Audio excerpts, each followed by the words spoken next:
Premier livre des rois, chapitre 3. Or, Salomon s'allia avec Pharaon, roi d'Égypte, et il épousa la fille de Pharaon, qui l'amena dans la ville de David, jusqu'à ce qu'il eût achevé de bâtir sa maison et la maison de l'Éternel, ainsi que la muraille autour de Jérusalem. Le peuple sacrifiait seulement sur les hauts lieux, parce que jusqu'alors on n'avait pas bâti de maison au nom de l'Éternel. Et Salomon aimait l'Éternel, et suivait les ordonnances de David son père. Seulement, il offrait les sacrifices et le parfum sur les hauts lieux. Le roi s'en alla donc à Gabaon pour y sacrifier, car c'était le plus considérable des hauts lieux. Et Salomon offrit 1000 holocaustes sur cet autel. À Gabaon, l'Éternel apparut en songe à Salomon pendant la nuit, et Dieu lui dit, « Demande ce que tu veux que je te donne. » Et Salomon dit, « Tu as usé d'une grande bienveillance envers ton serviteur David, mon père, selon qu'il a marché en ta présence dans la vérité, dans la justice et dans la droiture de son cœur devant toi. Et tu lui as conservé cette grande bienveillance, et lui as donné un fils qui est assis sur son trône, comme il paraît aujourd'hui. Et maintenant, ô Éternel mon Dieu, tu as fait régner ton serviteur à la place de David, mon père. Et moi, je ne suis qu'un tout jeune homme. Je ne sais pas me conduire. Et ton serviteur est au milieu du peuple que tu as choisi, ce grand peuple qui ne se peut dénombrer ni compter à cause de sa multitude.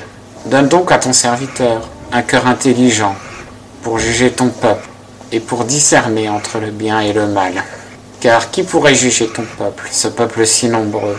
Or ce discours plut au Seigneur, en ce que Salomon lui avait fait cette demande. Et Dieu lui dit, « Puisque tu m'as fait cette demande, et que tu n'as demandé ni une longue vie, ni des richesses, ni la mort de tes ennemis, mais que tu as demandé de l'intelligence pour rendre la justice. Voici, je fais selon ta parole. Je te donne un cœur sage et intelligent, de sorte qu'avant toi, nul n'aura été pareil à toi, et qu'il n'y en aura point après toi qui te soit semblable. Et même, je te donne ce que tu n'as pas demandé, et les richesses, et la gloire, de sorte qu'entre les rois, il n'y en aura point de semblable à toi, pendant tous les jours de ta vie. Et si tu marches dans mes voies, gardant mes statuts et mes ordonnances, comme y a marché David, ton père, je prolongerai tes jours. » Alors, Salomon se réveilla, et voici, c'était un songe. Puis il vint à Jérusalem, et se tint devant l'arche de l'alliance de l'Éternel. Et il offrit des holocaustes et des sacrifices de prospérité, et fit un festin à tous ses serviteurs.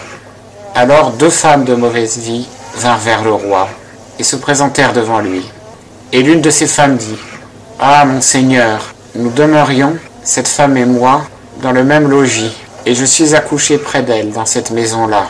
Le 3e jour après mes couches, cette femme est aussi accouchée, et nous étions ensemble. Personne d'autre n'était avec nous dans cette maison. Il n'y avait que nous 2. Or, le fils de cette femme est mort pendant la nuit, parce qu'elle s'était couchée sur lui, et elle s'est levée au milieu de la nuit, et a pris mon fils que j'avais près de moi, pendant que ta servante dormait, et elle l'a couché dans son sein, et elle a couché son fils mort dans mon sein. Puis le matin, je me suis levé pour allaiter mon fils, et voici, il était mort. Mais je l'ai considéré avec attention le matin, et voici, ce n'était pas mon fils que j'avais enfanté. Et l'autre femme répliqua, « Non, celui qui vit est mon fils, et celui qui est mort est ton fils. » Mais celle-là dit, « Non, celui qui est mort est ton fils, et celui qui vit est mon fils. » C'est ainsi qu'elle parlait devant le roi. Et le roi dit, l'une dit, « C'est mon fils qui est vivant, et ton fils qui est mort. » Et l'autre dit, « Non, mais c'est ton fils qui est mort, et celui qui vit est mon fils. » Et le roi dit, « Apportez-moi une épée. » Et on apporta une épée devant le roi. Puis le roi dit, « Partagez-en 2, l'enfant qui vit, et donnez-en la moitié à l'une et la moitié à l'autre. » Alors la femme, dont le fils vivait, dit au roi, entre parenthèses, car ses entrailles furent émues au sujet de son fils, « Ah, mon Seigneur, donnez-lui l'enfant qui vit, et qu'on se garde bien de le faire mourir. » Tandis que l'autre disait, « Il ne sera ni à moi ni à toi, partagez-le. » Alors le roi répondit et dit, « Donnez à celle-là l'enfant qui vit, et gardez-vous de le faire mourir. C'est elle qui est la mère. » Et tout Israël, ayant su le jugement que le roi avait prononcé, craignait le roi, car on vit qu'il y avait en lui une sagesse divine pour rendre la justice.